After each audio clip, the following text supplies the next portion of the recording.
GMVR, game over. That's where the game starts, starring the Case and, of course, Gabe Mac. Hello! We are in the puzzle game called Odyssey. Odyssey.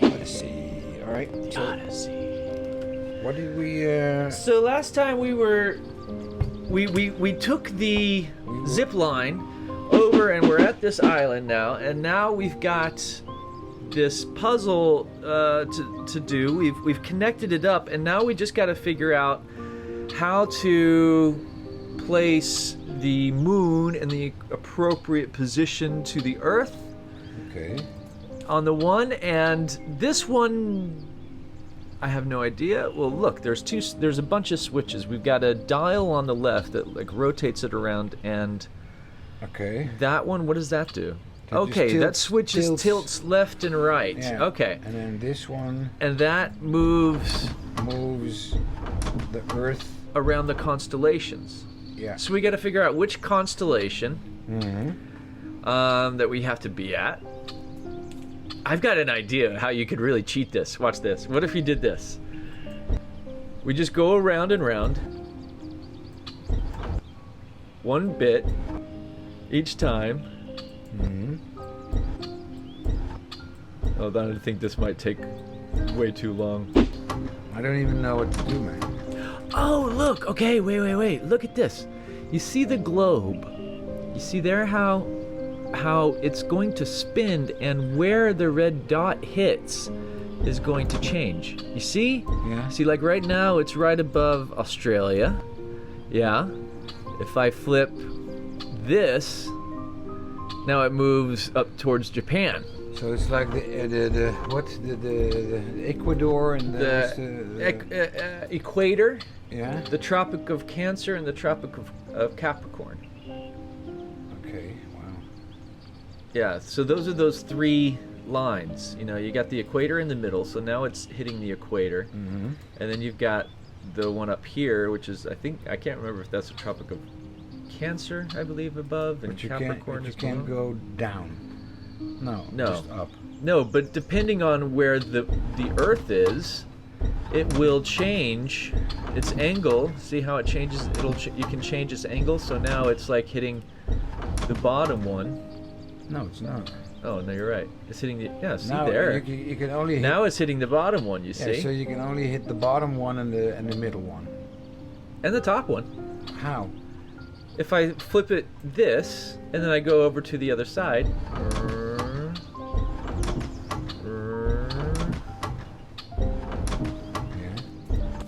You're right.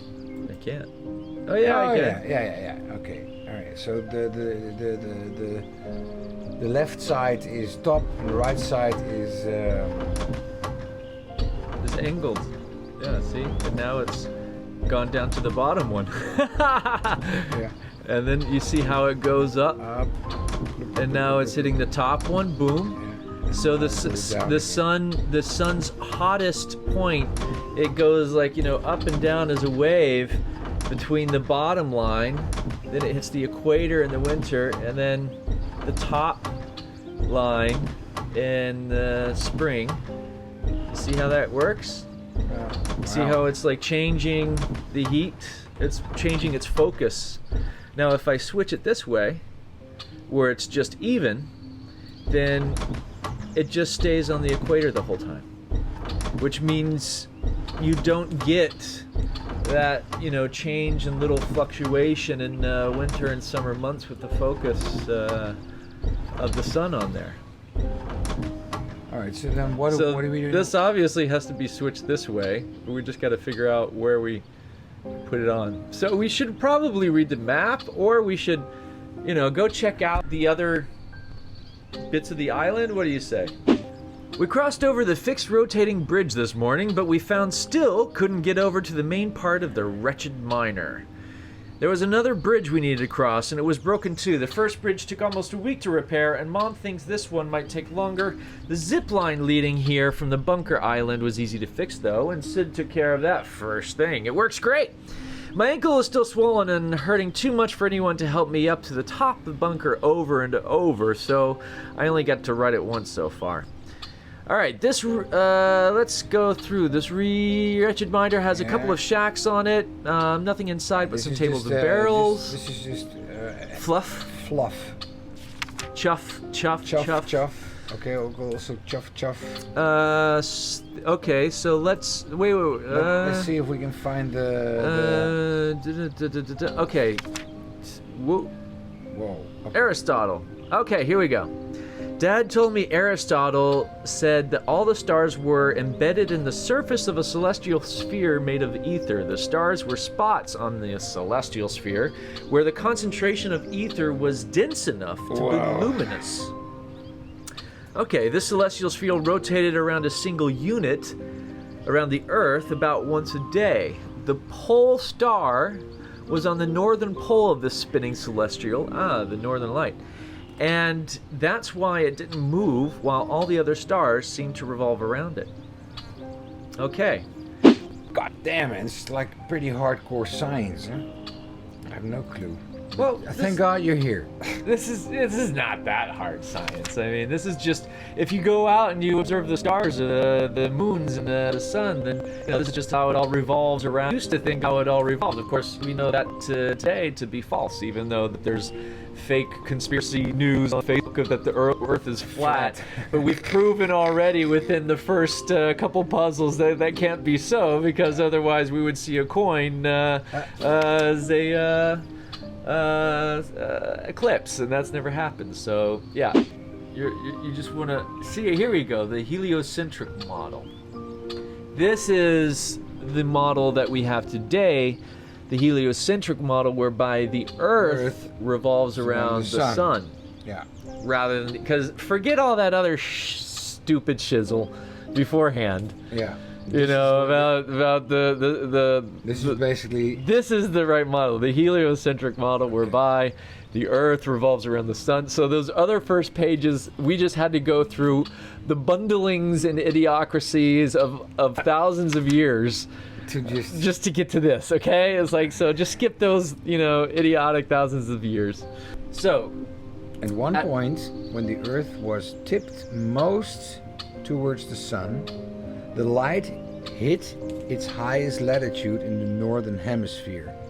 Then, as the Earth orbited the sun, the laser point moved south, crossed the equator, and when the Earth was on the opposite side of the sun, tipped most away, the laser hit its lowest latitude in the southern hemisphere.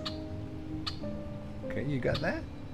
Yeah, so when the Earth was on the opposite side of the sun, tipped most away, yeah, the laser hit the lowest latitude, the southern hemisphere, like the bottom. Yeah. Yeah, so... Okay. I'm very happy that you're here. That's where you get the Tropic of Cancer. Tropic of Cancer, I was right, is on the top, and then you have the equator, and then below it you have the Tropic of Capricorn. Okay. Yeah? That's when you get the winter solstice, yeah, and the fall and spring equinoxes, yeah, and the summer solstice. Okay. So you see here, the way we get, okay, so this is interesting that we see here that the season, check it out, we need to be in Twins, Gemini. So Gemini is where at least this model is supposed to be. Now, fall, winter, spring, summer. So we're in the northern hemisphere, right? In the Netherlands, which is basically up here, like the United States. So in the winter, when the sun hits the bottom of the globe, it's warm here, but of course we're not getting as much sun up here, so that's why it's winter. Yeah. And the opposite is true because of the axis. This is what we mean, what she means by opposite, is in the summer solstice, the sun is pointing here on the northern hemisphere. That's why it's nice and sunny up here. But in Australia and everywhere in the southern hemisphere, it's really cold and wintry. So they never get, you know, like a cold winter Christmas. It's always like, you know, a sunny, hot Christmas because the sun is, you know, bearing down on them. And then in the fall, that's when it kind of evens out for both of us. But those poor people in the equator, they're getting a lot of the heat. Yeah, It's always they get it all. You're getting it all, you know. So that's where this tilt effect comes from. That's why the Earth is tilted and it's spinning. Not only we're spinning, we're spinning and we're tilted in the heliocentric model. Yeah. Next, the sun reached its lower point on the winter solstice directly over the Tropic of Capricorn. Then it climbed back up. Okay. So we have to put it at the summer solstice first, and then the winter solstice, I believe. Sorry, this is the point where the audio cut out in my recording, but I didn't want to leave you shroomies without the answer. So here you see we're basically spinning the dial 1 so that it sets to the winter solstice. That means basically the sun is hitting the bottom of the hemisphere, or the southern hemisphere. And we do the same then for this spinning dial freaky thing. So spinning that sun right round down to the bottom, and there you go. The green light hits, and we solved this puzzle, at least. And that allowed us to then go and open up the box with the journal pages, and that we will check out in next episode here on GMVR. Thanks again for watching. If you watched this far, sorry that the audio cut out. Sometimes it happens.